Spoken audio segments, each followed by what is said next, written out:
चमक उठी सन 57 में, वह तलवार पुरानी थी, खूब लड़ी मर्दानी वह तो झांसी वाली रानी थी। सुभद्रा कुमारी चौहान जी की एक कालजयी कविता जब भी हम सुनते हैं तो हमारे रोंगटे खड़े हो जाते हैं, क्योंकि ये कोई कहानी नहीं है, किस्सा नहीं है, कल्पना नहीं है, ये सच आज से 200 साल पुराना है। वाराणसी में 1828 में एक बच्ची का जन्म हुआ जिसका नाम था मणि। उसका पूरा नाम था मणिकर्णिका।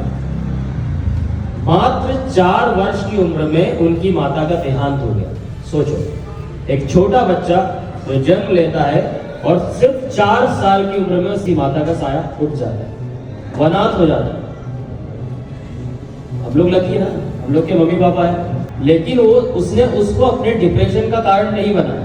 जैसे हम छोटी छोटी बात पर डिप्रेस्ड हो जाते हैं, उसकी माँ चली गई दुनिया से, लेकिन वो डिप्रेशन का कारण उसको अपने नहीं बनने दिया, उसको उसने चेंज किया, कन्वर्ट किया युद्ध कला में।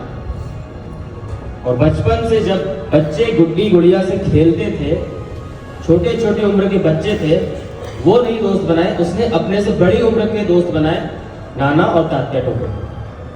और युद्ध कला घुड़सवारी में निपुण हुई। और नाना का विश्वास जब बढ़ा मनु पर, तब मात्र 7 वर्ष की उम्र में उन्होंने नाना की जान बचाई घुड़सवारी से। जब घोड़ा अनकंट्रोल हो गया था, तब उन्हें से कंट्रोल करके नाना साहब की जान बचाई। और मात्र 14 वर्ष की उम्र में झांसी के राजा गंगाधर राव से उनका विवाह हुआ। लेकिन सुख रानी के जीवन में था नहीं, जैसे हम लोग बहुत रिलैक्स जीते हैं ना, ऐसा कुछ था नहीं। मात्र 10-15 साल विवाह के कुछ वर्ष अच्छे चले और बीमारी से 1852 के आसपास रानी विधवा हो गई। अंग्रेजों की नीयत अब खराब हो चुकी थी झांसी पर। अंग्रेजों ने झांसी लेना चाहा। अंग्रेजों ने झांसी की रानी को, लक्ष्मीबाई को, उस वक्त 5000 रुपए पेंशन देने का लालच दिया, लेकिन अपने जमीन, अपना घर, अपने राष्ट्र, अपनी सत्ता को नहीं दिया। उनका एक ही डायलॉग था कि मैं अपनी झांसी नहीं दूंगी। विधवा होने के बाद भी, इतना बड़ा दुख का पहाड़ टूटने के बाद भी, उन्होंने उसको अपने डिप्रेशन का या किसी प्रकार की दुर्भाग्य या नकारात्मकता का कारण नहीं बनने दिया। और वहां से रानी का असली संघर्ष चालू होता है।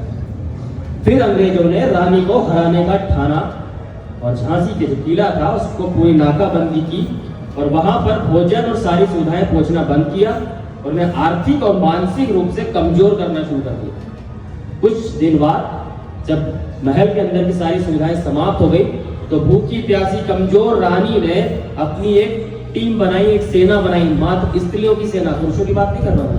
और दोनों हाथ में तलवार लेकर एक छोटे बच्चे को अपने पीठ पे बांधकर अंग्रेजों से जा भिड़ी। खतरनाक युद्ध हुआ। अधड़ गति से दौड़ते युद्ध के मैदान में दौड़ते घुड़सवार, जिस्मों को चीरती फाड़ती तलवारों की आवाज और रेतों में जज्ब होता खून, तो जमीन पे जज्ब होता खून, अंग्रेजों का भी और अपनी वीरांगनाओं का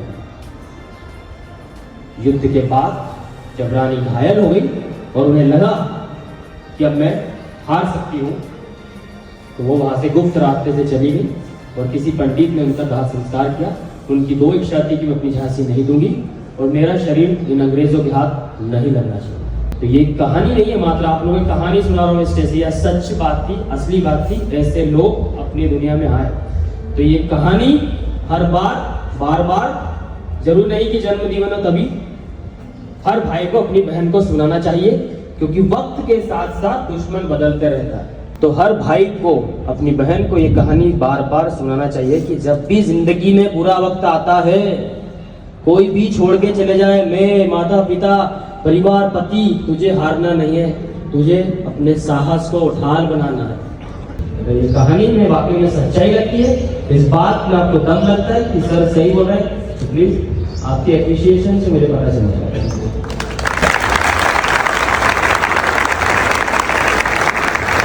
Thank you very much, Ronnie sir. Now we go for